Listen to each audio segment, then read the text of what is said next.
Ed canceled our wedding without even telling me. I don't understand how he can just cancel the wedding over stupid taco pasta. Little Miss Trash TV brings us all the tea.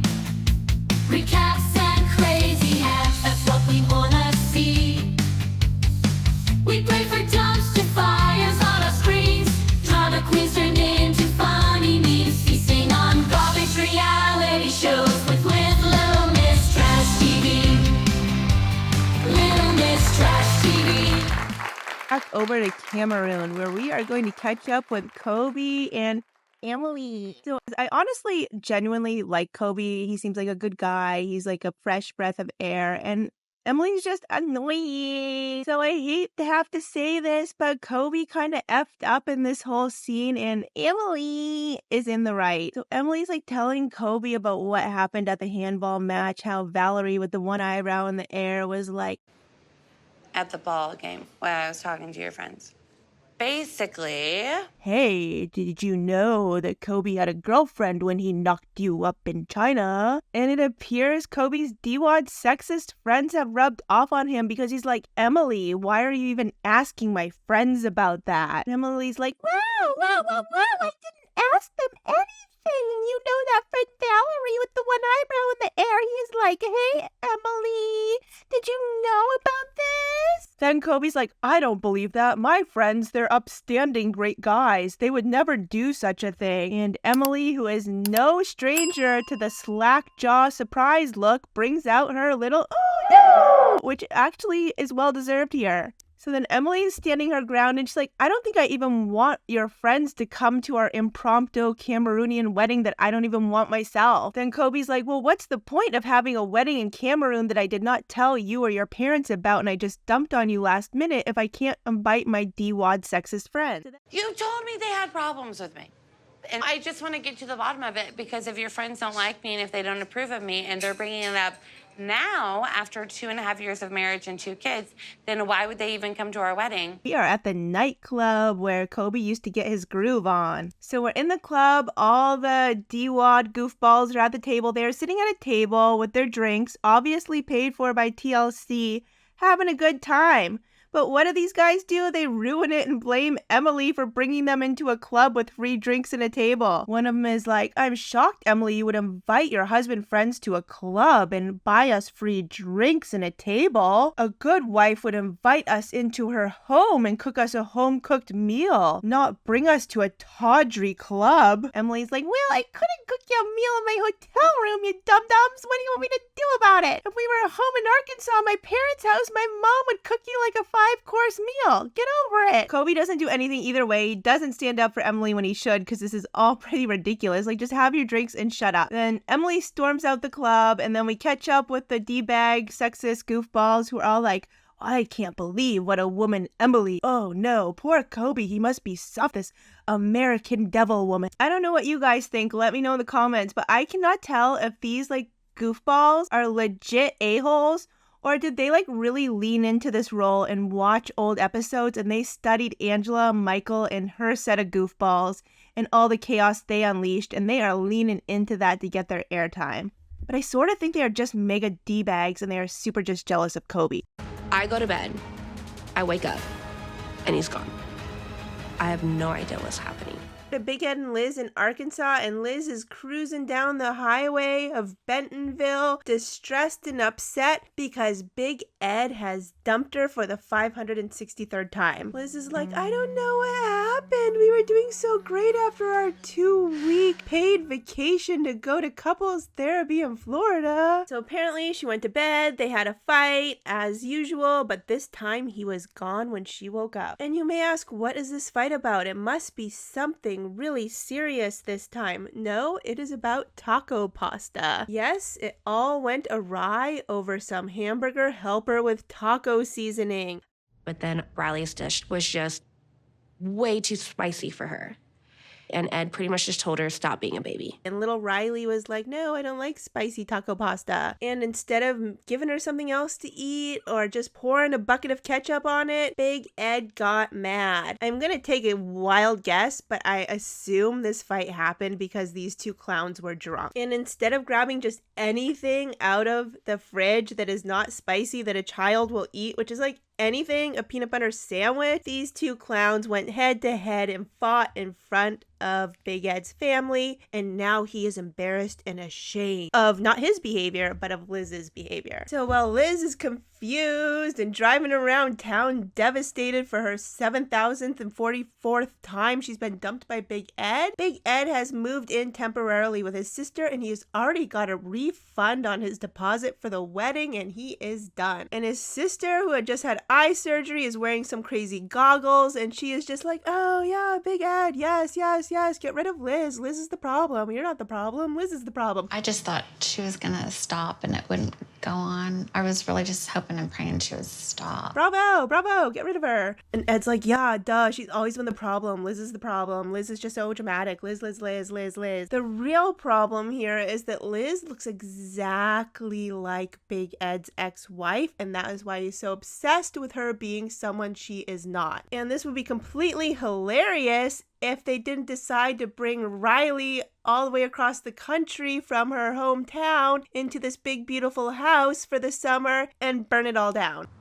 We still have our issues, but he means everything to me. Going over to Austin, Texas to revisit Sophie and Rob and their spider mausoleum. Rob decides to show his appreciation to Sophie for moving back into their apartment to make her breakfast in bed. And he is so proud of this rink-a-dink breakfast. It is just so blah. So this breakfast for his beautiful wife he's trying to win back is salmon on crackers with a blob of cheese in the middle. So his presentation alone is 0 fat stars. I mean, breakfast in bed is supposed to be a treat, a delight, decadent. This is like, I don't even know, like the last end of the buffet. Like 0 effort, and yet he's so proud of himself. There is no tray, no little flour on the tray, no juice, nothing, not a smoothie, no beverage. And then he's like, I got something special for this meal. And you think, okay, maybe he went and got her like her favorite food from somewhere in town. But no, it is the ring he found in the drawer that is supposed to be Sophie's wedding ring. And Lord knows if he cleaned it or not, he shoves it right in the middle of the mound of cheese. So he like proudly walks this spread of despair upstairs to Sophie, and she is like giving her best of it. She's like, oh, I love it, Rob. Thank you for the breakfast in bed. But she is grimacing as she hides how repulsed she is. And then they get in a fight over cheese. That's the thing. He knows I don't like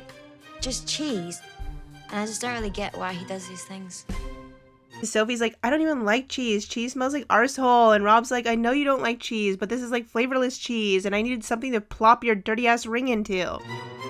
Can you take it out of the cheese? Then Sophie's like, oh, my ring is that? This is not my ring. And Rob's like, yeah, that's your ring. And she's like, no, I don't think this is my ring. No, that's your ring. And then off camera, he's like, I don't give a crap if that's her ring or not. That's her ring now. I'm not going to say nothing. And she is going to accept that. Sophie is going along trying to be a good sport about this. She's like, I appreciate the gesture of breakfast in bed. No man's ever done that for me. So instead of Rob like reading the room, like having a little bit of understanding for his wife he's trying to win back, and that she is trying very hard despite being totally disgusted by this breakfast and having this ring forced upon her, he's like, yes, Sophie, let's go downstairs and like reintroduce you to my 6 tarantulas. Like, okay, I don't like being a spider mom, but I will do it for you. Swag is, that one. Venom. Rob is like, I'm not like other guys who have pet rocks. I have pet tarantulas. Then he opens one of these tiny boxes to have Sophie pet one of these disgusting little creatures. If someone was forcing me to be a mother to spiders and pet them, I would take that salmon, throw it on their face, go to a neighbor, say, hey, come over here. I need to set a bunch of spiders free. Go set the spiders free using someone else, and run to a lawyer and get a divorce. And Sophie's like, oh my, that's softer than I thought it would be. Okay. It's cute. Just try to be smooth with it so you don't like hurt her. Don't get me wrong, I am disgusted and I hate these little spiders, but they are little creatures and I feel very bad for them in these little cubes. So I looked up tarantula care online despite wanting to vomit every time a photo came up. I couldn't find the answer to the little cubes, so maybe someone in the comments below can let me know if they like the little cubes, but I did find out where Rob keeps them in the house is the total opposite of everything on the first page of Google. Google specifically says do not keep them where people are walking in and out of the house. They want somewhere private, dark, and chill. Move them to a closet or put them under the bed. I feel like he specifically has them in the front of the home just to terrorize Sophie. Sophie has proven herself to be far too good of a sport for this man. Hello. Imagine it waved at me back. Then we're on a flight with Patrick and Thais back to Brazil. John is going to come the next day. And despite having a tiny little baby and small dog in tow, they say the flight was a success. The baby was chill. The baby is super adorable. It seems so chill all the time. Their only drama is that Patrick wants to drive in Brazil and Thais grew up in Brazil, so she knows better. And you know, Patrick's missing stop signs and stuff. And she's like, wow, baby in the car, baby on board, wow. So Thais calls her dad on speakerphone in the backseat of the car, and her dad still hasn't given approval for this marriage or baby yet. So he calls like Patrick a dumbass in Portuguese or something, and Patrick's not too happy about it. And then we learn that Patrick still has an apartment in Brazil. He got it when he was dating Thais, so she wouldn't feel like a prostitute. So he wouldn't have to take her to a hotel when they were dating. And I guess apparently Patrick's dad lives in there. I don't understand if it's part-time, full-time, because it doesn't seem like he's living there right now, or I doubt because they're coming in. Because even though my dad owns this apartment, Thais and I pay rent to help him out with finances. Patrick's dad surprisingly comes over to paint the apartment as soon as they get there. So then over comes Patrick's dad, Jose, who Thais hates like everyone else she hates around Patrick. So she's super annoyed that Patrick's dad is coming over because she told her dad not to come over, that they needed a break after the flight, which makes sense, but also like Thais hates everyone all the time. It's exhausting. So instead of just rolling with it for what it is, like taking the baby in the other room and going to bed, she makes a big old stink face. And next week, John is going to show up to this apartment in Brazil and she's going to make another big fat stink face. We head over to Florida to catch up with Lauren and Alexi, who I guess goes by Alex now. I'm married to my husband, Alex.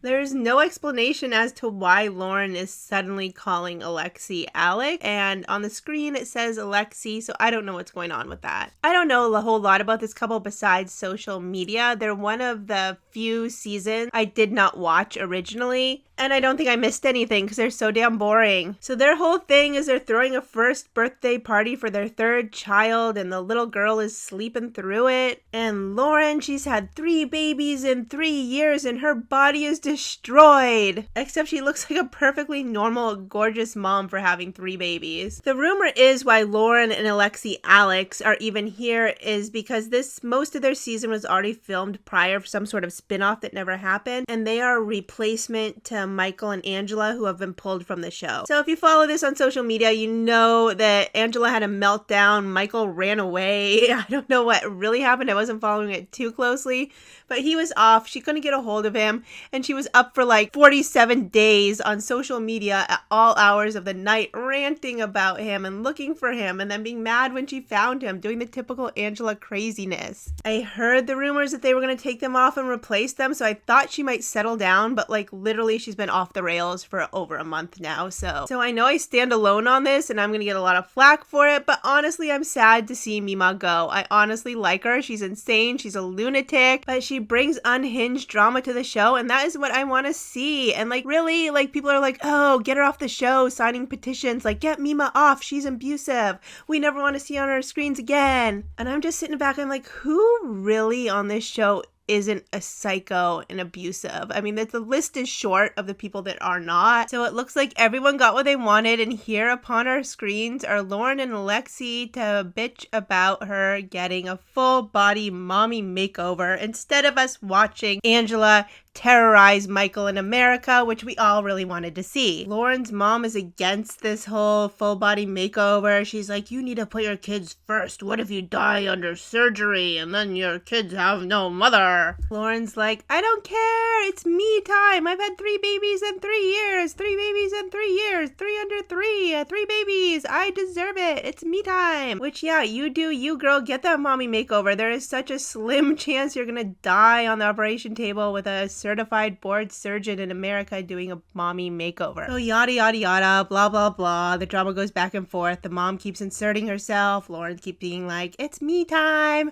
And Alexi's like, I support my wife. What am I gonna do about it? I'd much rather be watching Angela chase Michael through the streets of Hazelhurst, Georgia. Michael is no innocent victim in this dynamic. He was literally a Nigerian Yahoo boy. Someone goes on the internet searching for older women to make them fall in love with them, so they send them money and maybe even get them a green card to America. And he was in it to win it for the long haul, and he gets what he deserves because he knew this was a crazy psychopath. Every time she showed up to Nigeria, she caused unhinged madness. I mean, straight up, Michael knew what he was doing and he made a deal with the devil. And it's just too bad that we don't get to watch it and we have to get a full body mommy makeover instead. Oh my good God.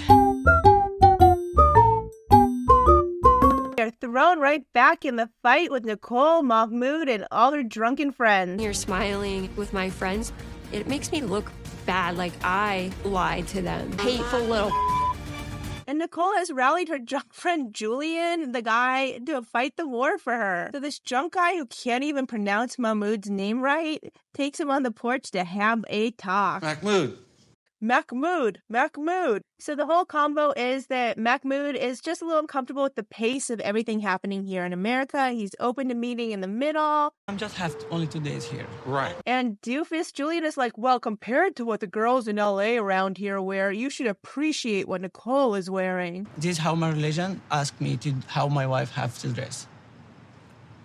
Look, you came to America, right? What did you expect? And then Mahmoud goes and starts packing his suitcase, and Nicole flies off the rails. Get out of my house. Go. Then she has like Julian forcefully restraining Mahmoud. Like, this is getting out of control. Mahmoud. You just said I have to go out, so. No, shut up. Stop. Don't make it a story now. Like, don't make it like Stop. you didn't say that. Of course I said that, but do I mean it? No, stop. I don't know about you all. Maybe let me know in the comments, but I have not seen a more unsettling scene in this entire show's history. And we've seen a lot of BS go down, but getting Julian to come in and try to restrain Mahmoud is insane. It is so unsettling. All right, what do you want me to do? Shut up, Mahmoud. Stop. So Mahmoud is now running wild in the streets of Los Angeles trying to escape this hellhole. Run, little man, run. Run all the way back to Egypt. Please make sure to follow, like, and subscribe, and come back tomorrow for a brand new recap.